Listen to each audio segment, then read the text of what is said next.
Nâng tao kìa.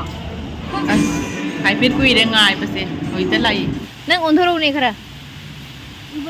Ui ui. Là gì?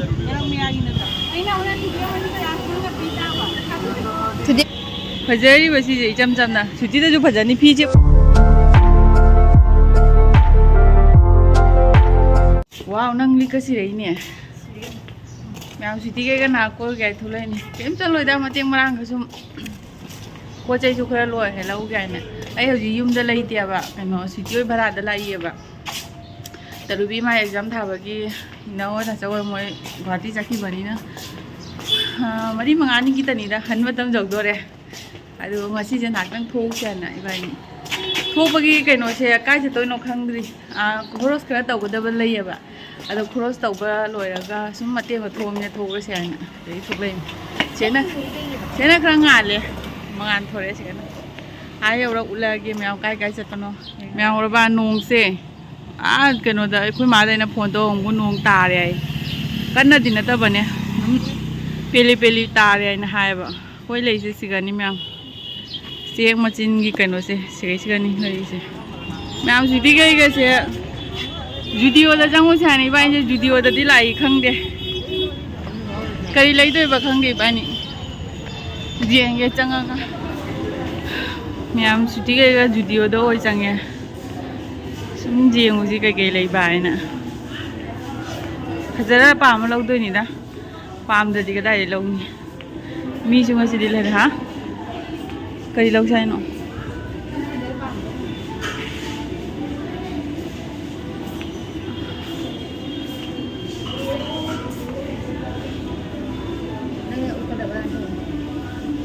$299 như ta như chị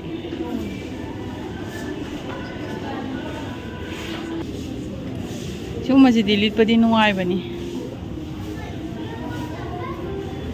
khi mà trang cực kỳ lâu rồi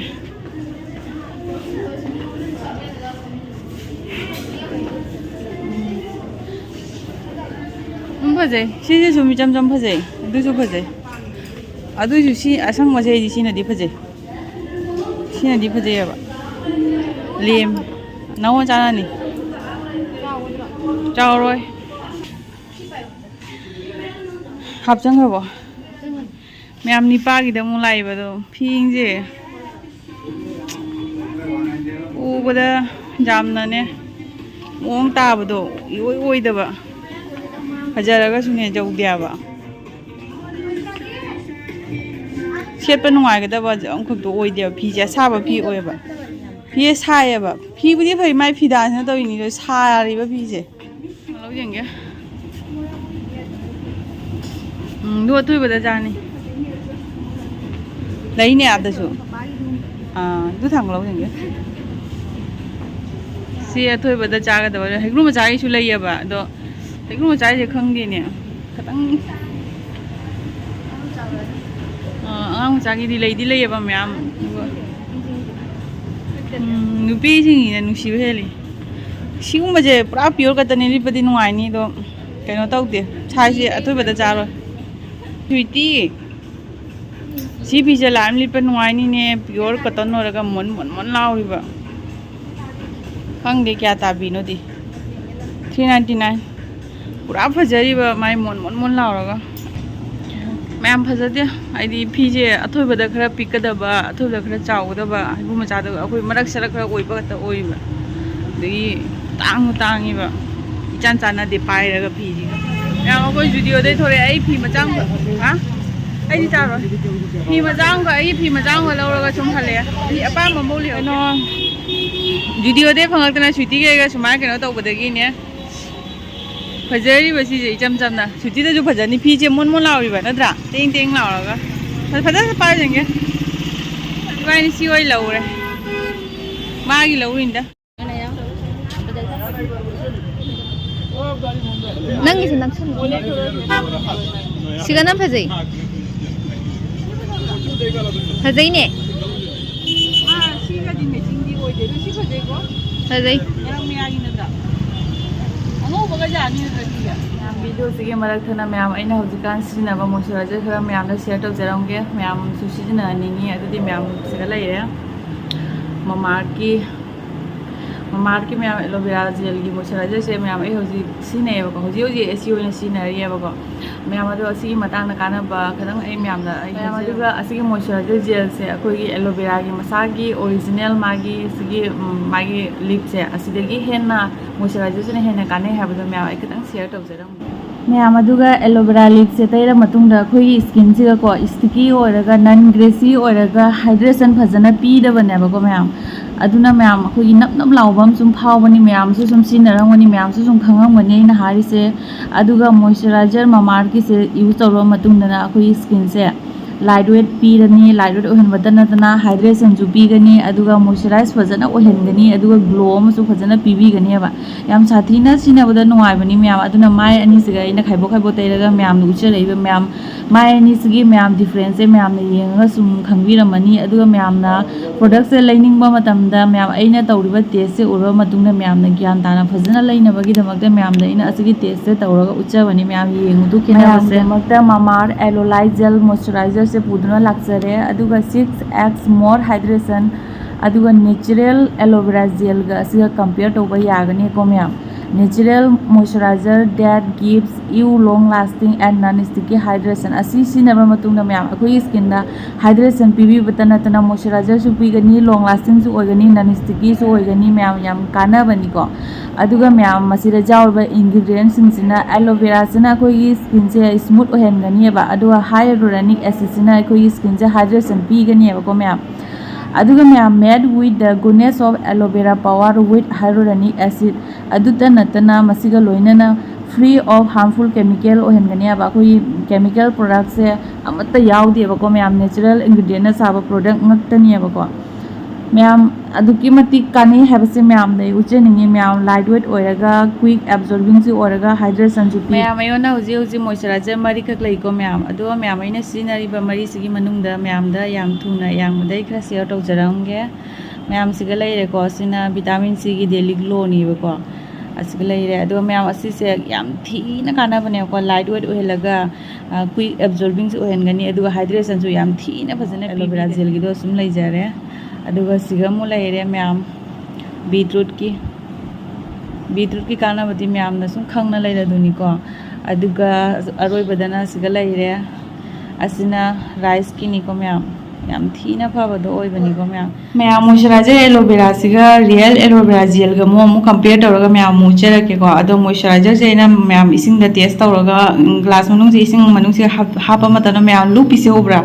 अदुगा असि लुपगी मरमदे ma'am असिना कोई skin दा hydration long lasting अदुगा non sticky होइना कोई skin जे कोई glow म पीबीबा अदुगा एलोवेरा जेल की मागी मनुंग से ना लौथो हापा मतन दा येंगो मैम ताउना लैसे होब्रा अनि से खेनाबे से जेंगो असे रियल एलोवेरा की my मनादुगी कनोदे लौथोरकोदो अदुना Cina Tawi अदुगा moisturiser jail सोनगी सिना लुपना लै अदुगी अठदी मैम कानादब से करमना फै फतेदो अदुगी टेस्ट तौर मैम ने उचरकोनेबको मैम येंगुदो सिगा अदो मैम नुंदांग ओइना कितंग मम्मेको अदो से सिना तावी सोब्रा अदुगा मागी मॉइस्चराइजर जेल ममार्थ की सिना मैम लुपना लैबगी मरमदी असिना मैम याम फबा हेले अदुगा अमसिगैमु मनासिगैमु अमसिना फबा हेले हाइबनी मैम अदुदी अइना टेस्ट तौरसु फजना उचरे मैम अदुगा याम नुंगाइबा मना ममार्थ अखोई मैम की हाई वासे याम फजना ताबी हाइबा दारेबको अखोई प्रोडक्ट मैम अखोइना सिनबा मतमदा अखोइना अखोई इम्प्रूव ओहनिंग पुनमक अखोइना हाइरबा मतुंगदा अखोइना अखोई प्रोडक्ट पुनमक इम्प्रूव ओहलेबा अदुता नतना ममांगदा अनियन शैम्पूदा मैम अइना हंजन हाइरबनेबा हानदगी हेन्ना इम्प्रूव ओइरबनेबा अदुगा मैम प्रोडक्ट से मैम परचेस तौनिंग तारगदी नाइका फ्लिपकार्ट एमाजोन पर्पल अदुगा मसा मसा ममार्थ की मागी मसा की अनक स्टोर की फंगनी अदुगा मैम मसा मसा की अनक स्टोर ममार्थ के प्रोडक्ट से फंगी फंगदे करी करी लेते अदु मैम अयोंदा कमेंट तौबीरो नत्रगा मेसेज ता हाइबीरो अदुगा मैम प्रोडक्ट से लौनिंग तारगा अदुगा तांग खोली का है खन तारगसु मैम 20% ऑफ फंगनेबगीदमक्ता मैम अगी कूपन कोड से सिनबा तारगदी सना 2025 से मैम सिनबा तारगदी 20% डिस्काउंट फंगनी अदुगा मैम डिस्क्रिप्शन दसु ए प्रोडक्ट्स की लिंक हापचरमगे मैम प्रोडक्ट से परचेस तौनिंग तारगदी डिस्क्रिप्शन दगी चंगागा लिंक से चंगागा प्रोडक्ट से सुम परचेस तौबीरो अदुगा मैम वीडियो से मखादा नाम येंगमिनरसी मैम सुटीगा आइगा होजी नाम मो कनोदगी लेउरगा लोरा थोले लिचु फजा फजा पानो मुल्ले अदु इबानी नाक्तंग कनोदा मु चसी आइना पार्क उ नाक चसी आइना दि थोरे खंगदे येंगागे मैम सुटीगा आइगा से तुम केम चालू चारते कुटा ममोंग ख लेरे लेबे लोरगा नाक्तंग पार्क चौम से आइना सिगा लाई अदो मैम याम कुइनादि लेरोइदा कइनो आइदि याम थेंगना हल्लोयबा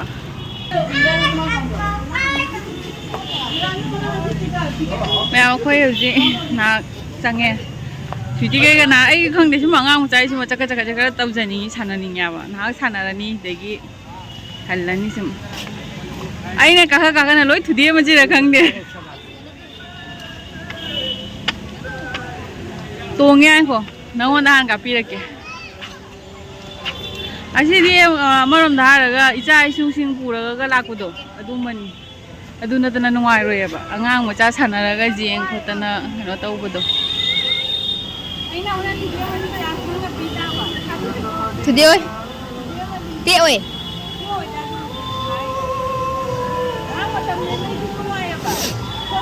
मैम से अदुम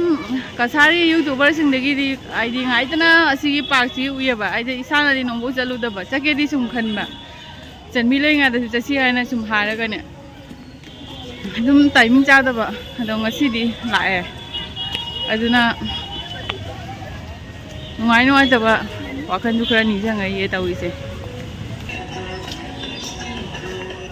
ताइसेनगा पुरादि नुंगाइनियाबा खोंगा सुने ताइसेनगा पुरादि नुंगाइनि ला मथा कारसिला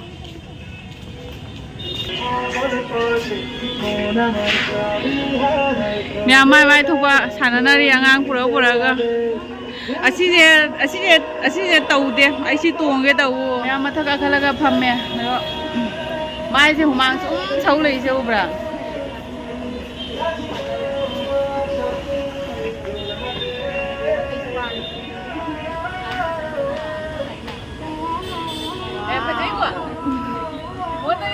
Cuốn ta đi lùa đấy. Em xí cái gì mà trên ngoài mà thật cái gì đối u vậy mà. Em nói gì người ta có gì nhé, nó khai được gì rồi kìa. Không được. Cái làm sao? Ăn ngang cái gì?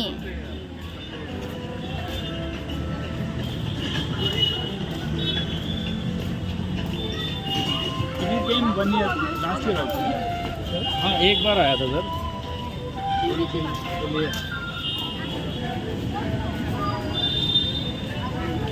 Cái nó cay, nâng cay ghê rồi, tiếc rồi đi.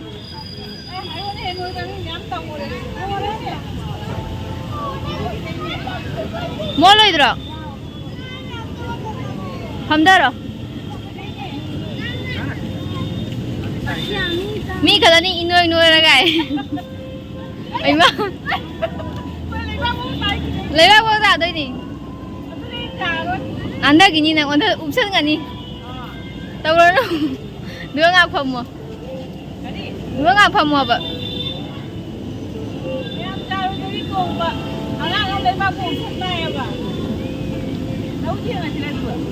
úp sân nghe rồi tao lúc này xì ra cái đó nè ôi năng xì đấy tao lúc nôn thế nè không ngao đi phá vậy ma'am सो माइगे दमुला ma'am हजिकी नांथबदो कनो तौरिबा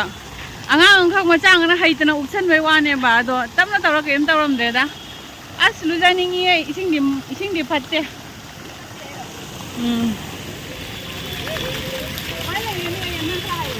ude kulude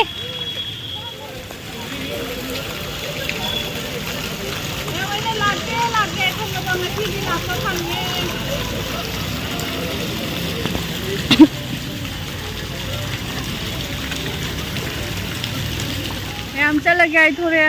खरा उरु लेने जेंगे कया पिसुम जाम लै पोंते दा सुम हाकी मतम ने बनि लो आइसि नांदा बिजेम तंग नांदा गे कई अमतंग आइदि आइना ꯀꯩꯅꯣꯅ ꯌꯨꯇꯨꯕꯔ ꯃꯃꯤꯡꯗꯤ ꯄꯜꯂꯔꯣꯏ ꯌꯥꯕ ꯑꯗꯣ ꯃꯣꯏꯅ ꯅꯥꯟꯊꯅꯒ ꯁꯥꯟꯅꯕꯗꯣ ꯎꯕꯗꯣ ꯑꯩꯅ ꯅꯥꯟꯊꯅꯤꯡꯕ ꯅꯪ ꯑꯩꯁꯨ ꯇꯧꯅꯤꯡꯕꯗꯣ ꯑꯗꯣ ꯑꯝꯇꯪꯗꯤ ꯇꯧꯔꯒꯦ ꯇꯧꯗꯅꯗꯤ ꯆꯠꯂꯔꯣꯏꯒꯦ ꯑꯁꯤꯝꯇꯪ ꯇꯧꯔꯒ ꯑꯗꯒꯤ ꯁ꯭ꯋꯤꯇꯤ ꯃꯥ ꯀꯔꯤ ꯆꯥꯗꯣꯏꯅꯣ ꯆꯥꯖꯔꯁꯅꯨꯗꯣ ꯑꯩ ꯁꯨꯝ ꯍꯜꯂꯒꯦ ꯑꯇꯩꯗꯤ ꯂꯣꯏꯔꯦ ꯉꯁꯤꯒꯤ ꯁꯤꯜꯆꯔ ꯂꯥꯛꯄꯗꯒꯤ ꯃꯣꯏꯗ ꯂꯩꯕꯗꯒꯤ ꯅꯨꯃꯤꯠ 6ꯅꯤ ꯁꯨꯔꯦ ꯉꯁꯤ ꯕ꯭ꯂꯣꯛ ꯑꯃ ꯅꯝꯃꯤ ꯉꯁꯥꯏꯗꯒꯤ ꯀꯩꯅꯣ ꯃꯤ ꯀꯩꯅꯣ ꯇꯧꯗꯕꯒꯤ ꯀꯩꯅꯣ ꯍꯥꯏꯗꯅ ꯂꯩꯔꯛꯏꯅꯤ ꯇꯦꯑꯣꯏ ꯏꯕꯦꯝꯃ ꯖꯣꯂꯤꯒꯣꯡ ꯑꯊꯥꯕꯅꯤ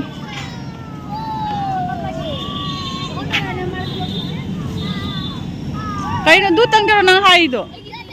ꯑꯩ ꯍꯥꯏꯒꯦ ꯂꯥꯛꯑꯣ ꯑꯗꯨꯅꯤ ꯀꯤꯖꯕꯅꯤ ꯅꯪ ꯃꯅꯥꯛꯇꯁꯨ ꯍꯥꯏꯔꯤ ꯈꯤꯇꯪ ꯀꯟꯅ ꯍꯥꯏꯌꯨ ꯇꯦꯑꯣꯏ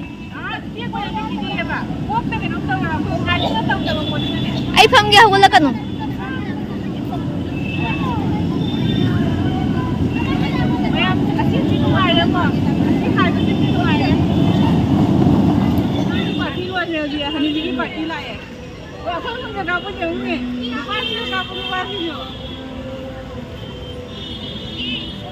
nang haidre mi kan kana hai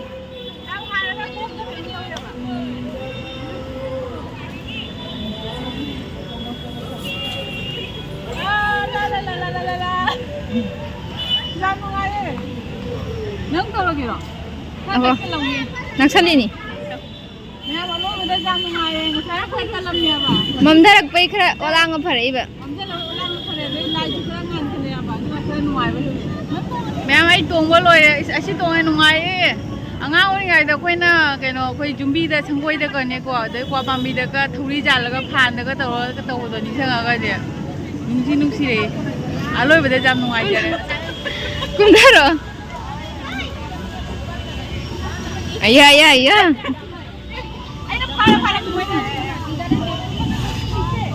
वाह कुइरे ngai base hoita lai ꯁꯤ ꯑꯍꯨꯝꯁꯤꯅ ꯀꯔꯝꯕꯅ ꯍꯥꯎꯏꯅꯣ ꯃꯌꯥꯏꯁꯤꯅ ꯑꯗꯨꯁꯦ ꯃꯌꯥꯝ ꯑꯩꯈꯣꯏ ꯇꯔꯕꯤ ꯃꯃꯥꯟꯅꯕꯤꯅꯤꯁꯦ ꯑꯩꯈꯣꯏ ꯆꯥꯃꯤꯟꯅꯔꯦ ꯌꯥꯝ ꯆꯥꯕ ꯂꯣꯏꯔꯦ ꯃꯌꯥꯏꯁꯦ ꯍꯥꯎꯏ ꯑꯁꯤꯗꯤ ꯍꯥꯎꯔꯝꯒꯅꯤ ꯑꯗꯨꯁꯨ ꯆꯥꯗꯕꯅꯤꯅ ꯈꯪꯗ꯭ꯔꯦ ꯑꯥꯒꯤꯗꯣ ꯍꯥꯎꯕ꯭ꯔꯣ ꯑꯩꯈꯣꯏ ꯇꯔꯕꯤ ꯃꯃꯥꯟꯅꯕꯤꯅꯤ ꯃꯌꯥꯝ ꯁ꯭ꯋꯤꯇꯤꯒ ꯑꯩꯒ ꯁꯤꯒ ꯃꯣꯃꯣ ꯆꯥꯔꯨꯔꯦ ꯁ꯭ꯋꯤꯇꯤ ꯆꯥꯔꯤꯃꯤꯗ ꯑꯩ ꯄ꯭ꯂꯦꯠ ꯑꯃꯈꯛ ꯃꯥꯅ ꯆꯥꯏ ꯑꯩꯁꯨ ꯆꯥꯏ ꯃꯉꯣꯟꯗ ꯌꯥꯝ ꯄꯤꯖꯗ꯭ꯔꯦ ꯕꯥꯕꯨ ꯌꯦꯟ ꯈꯔ ꯄꯨꯔꯦ ꯑꯗꯨꯒ ꯃꯉꯣꯟꯗ ꯑꯃꯈꯛ ꯆꯥꯔꯦ ꯑꯗꯣ ꯁꯤꯒꯤ ꯃꯆꯤꯟꯁꯤꯒ ꯀꯔꯤ ꯃꯟꯗꯤꯔꯅꯤ ꯍꯥꯏꯕ ꯃꯍꯥꯗꯦꯕ ꯃꯟꯗꯤꯔ ꯍꯥꯏ ꯃꯥꯜꯂꯦꯀꯣ ꯅꯦꯄꯥꯂꯤꯅꯤ ꯍꯥꯏꯔ ꯈꯪꯗꯦ ꯀꯩꯅꯣꯝ ꯍꯥꯏꯔꯝꯃꯅꯤ ꯀꯔꯤꯅꯣ ꯍꯥꯏꯗꯣ ꯁꯤꯁꯦ ꯃꯌꯥꯝ ꯈꯪꯗꯦ ꯁꯤ ꯃꯟꯗꯤꯔꯅꯤ ꯍꯥꯏ ꯑꯗꯨ ꯁꯨꯝ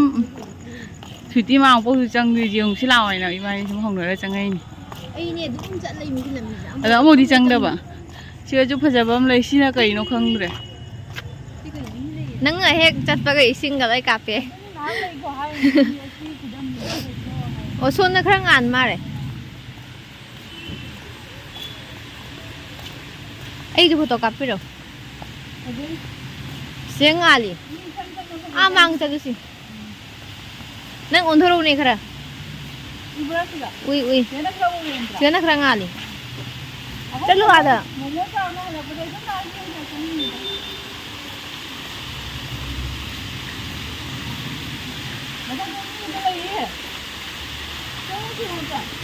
हाँ चल और इसी अच्छा तो भजन तैयार हो लाग चल ले कहीं तमुनी पूजा दे पूजा ही चला मंत्र जंत्र कोई न तो वो तमुनी जो लाई क्यों नहीं पाई देगा पंडित लगे हैं लोग पंडित है मारे नंगा पुसे मैं आंगा हिंसे मोई करी तमुरीबा करी लाइरोन की करी नो खंग देदा अखोइना हे मोई सि लोइबगा इसिंग यु थारेइबा नत्रा सारे आइना मनुंग सोले आइदो मोई सि के लाइ खोमबगी से ओइ मारे खंग देदा मोई से मरम से खंगगा खंगनी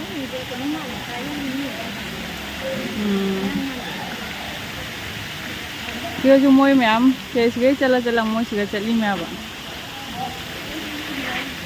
ꯁꯤ ꯀꯔꯤꯅꯣ ꯑꯩꯈꯣꯏꯁꯨ ꯈꯪꯗꯦ ꯁꯨꯝ ꯂꯥꯛꯏꯅꯤ ꯆꯪꯉꯛꯏꯅꯤ ꯁꯨꯝ ꯂꯝꯕꯤꯗꯒꯤ ꯑꯗꯣ ꯍꯜꯂꯒꯦ ꯃꯌꯥꯝ ꯊꯦꯡꯉꯦ ꯃꯌꯥꯝ ꯑꯁꯤ ꯃꯅꯨꯡꯁꯤꯗ ꯆꯪꯉꯒꯅꯦ ꯂꯨꯖꯅꯤꯡꯕ ꯑꯃ ꯐꯥꯎꯏꯕꯣ ꯏꯁꯤꯡꯁꯤꯗꯤ ꯃꯣꯠꯂꯦꯕ ꯃꯌꯥꯝ ꯁꯨꯇꯤꯒ ꯑꯩꯒ ꯊꯣꯔꯦ